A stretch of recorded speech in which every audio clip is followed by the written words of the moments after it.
Thank you. Yes. Well, thank you, Claire. Thanks, everybody, for being out here. I'm really thankful to have a few moments with you, and more than anything, thankful to you for doing the most important part of what has to happen down this home stretch, which is to knock on doors, to talk to friends and neighbors, to remind people who are still thinking about how to vote, or more likely, people who are thinking about whether to vote, that their vote could make all of the difference. I'm here in a personal capacity, so I'll refrain from talking about my favorite subject, my day job, although I have a lot to say about that. But I do think it's worth mentioning, and I am allowed to say, that one of many, many reasons why folks ought to turn out for Kamala Harris is that we had one president who talked a good game about infrastructure, and another who actually delivered it. Yes. If you want to see more of that, we got to have the right kind of leadership. And not everybody is thankful for that. Thank you. But that's just one example of so many cases where there were promises made by the last president, nothing came of it, and then the promises that have been made and kept by our vice president and our next president of the United States, Kamala Harris. And the most important is to have a president who actually cares about us, as she put it best. If he comes in, he's going to come in with an enemies list. If he gets in, she gets in, she's going to come in with a to-do list. And look at how much has already been done on that to-do list. Think about how many seniors have $35 a month cap on their insulin, thanks to having the right kind of leaders in Washington, D.C. And by the way, a big part of how that got done is Tammy Baldwin, so we're really counting on you to send her back to Washington.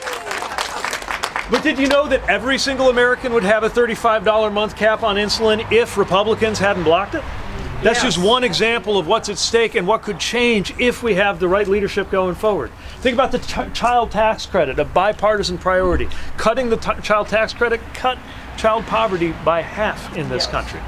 Now, Republicans forced us to allow that to expire, but we could change all of that by electing Kamala Harris, a Senate majority, and the right kind of U.S. House. That's the kind of thing that's going to make a difference for folks. And people are with us on these issues. The biggest thing I want, especially when you feel like you're maybe a blue island in the Red Sea, I know that feeling, all right? When you're in a more conservative area, remember that most of what we have to say is actually very, very popular. Democrats, God love us, we have this way of assuming whatever we believe must be unpopular. It's not true. Most Americans agree with us that it's the wealthy who need to be paying their fair share in taxes, and the rest of us who could use a break, not the other way around. Most people, red, blue, and purple, get that if we really want to keep the next generation safe, it's not about stopping a Toni Morrison book from getting into the school library. It's about stopping assault weapons from getting anywhere near the school grounds. People are with us on the belief that in a free country you get to be who you are and you get to love who you love, and a woman makes her own health care decisions, not some politician telling her what to do. Folks are with us on that. So remember that as you're going out there knocking the doors, being a proud supporter of Kamala Harris and Tim Walz. And let me tell you, as somebody who knows them, that they are the exact kind of leaders we want. Okay? Kamala Harris, it says something when you become friends with somebody while you're competing against each other. That's how I got to know Kamala Harris. She is somebody who looks out for others, running against somebody who's only in it for himself. Tim Walz, and maybe it's a little Midwestern bias, but he's the kind of person that we want as our next vice president. Somebody who gets from his time as a National Guardsman, as a football coach, as a high school teacher, that service is not about you, it's about the people that you're taking care of. And that's what we could use a little more of in Washington. We're putting forward the right kind of leaders, we're putting forward the right kind of policies, and we're delivering the right kind of results. Remind your conservative friends that violent crime went up under Donald Trump and it went down after he got beat. And remind them what a message we could send by having a career prosecutor in office instead of a convicted criminal. Right. Yes. Right? Yeah. Duh. Remind your friends who are concerned about manufacturing in this country that we have all-time record high manufacturing investment, putting up factories in the Midwest right this minute compared to the manufacturing recession that we had when Donald Trump was in power. The choice could not be clearer. And the other thing that I think you might find is helpful when you're talking to friends and neighbors, knocking on those doors, is that you're going to find some people who maybe they agree with us on most policies, maybe they don't, but really they just want politics out of their face. Remind them that a vote for Kamala Harris is also a vote for someday being able to have a normal Republican Party again. Yeah. Remind them that if this election goes well, it will no longer feel every time you check the news like politics is punching you in the face. We can finally have it on the back burner at least some of the time and go on our lives with our blood pressure a little bit lower. Wouldn't that be a nice outcome of this election? We could get rid of the big orange coal. It's a good way to put it. Yeah. It doesn't have to be like this. It doesn't have to be this chaos, this division. That's not how we want to live. And we're offering a better way forward. So remember that. And the other thing I want you to remember when you're going on those doors, because I know we're asking a lot of you. A lot of you are probably like me, that your idea of a pleasant Saturday is not talking to strangers about politics. There's so many things that you could be doing, and you're here, which means you care, which means something really important brought you here. And I don't know what it was. It's going to be different from each one of you. The thing that brought me here is my kids.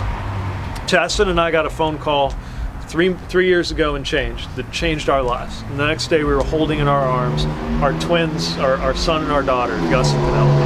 And everything's been different ever since. And the reason I'm in this, ironically, the reason that I'm here instead of there while they're trying on their Halloween costumes today, we're going with Spider-Man or Captain America. He can't quite decide. Then we're going with Glinda the Good Witch or Elsa. She can't quite decide. We're working through it. We'll see what comes of it by the 31st.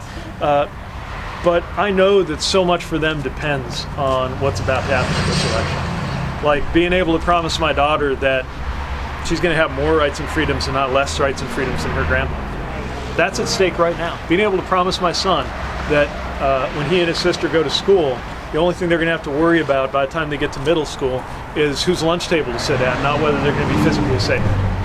Promising my kids by the time they're old enough to actually grow up and ask me what we did in the 2020s when it was all on the line, that we did our part to make sure they would grow up and prosper in a truly representative, authentically inclusive, multiracial democracy. That's the kind of thing we're building. One knock on a door at a time, one walk packet at a time, one phone call at a time, one vote at a time. I know it's hard. It's hard to talk politics, especially with people you already know. It's hard enough to do it with strangers. I find it harder to talk to you. You all know that person in your life, that cousin, that in-law, that uncle who we maybe just this once could bring him over if you tell him what it means to you. I'm asking you to do that. I'm asking you to use every day of the next 10 days to do your part because this is the center of the political universe right now.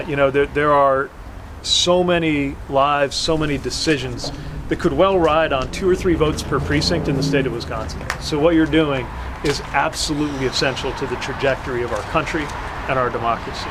And I can't thank you enough for doing that. So are you ready to do your part to make sure everybody votes? Yeah. Are you ready to talk to whoever needs to hear from us? Yeah. And are you ready to keep it up all the way through the next 10 days? Yeah. Well, I am too. I'm counting on you, and I'm so thankful that you're here. Thank you for being here for the Vice President. Thank you for being here for the Senate. And thank you for welcoming me to town. I appreciate it.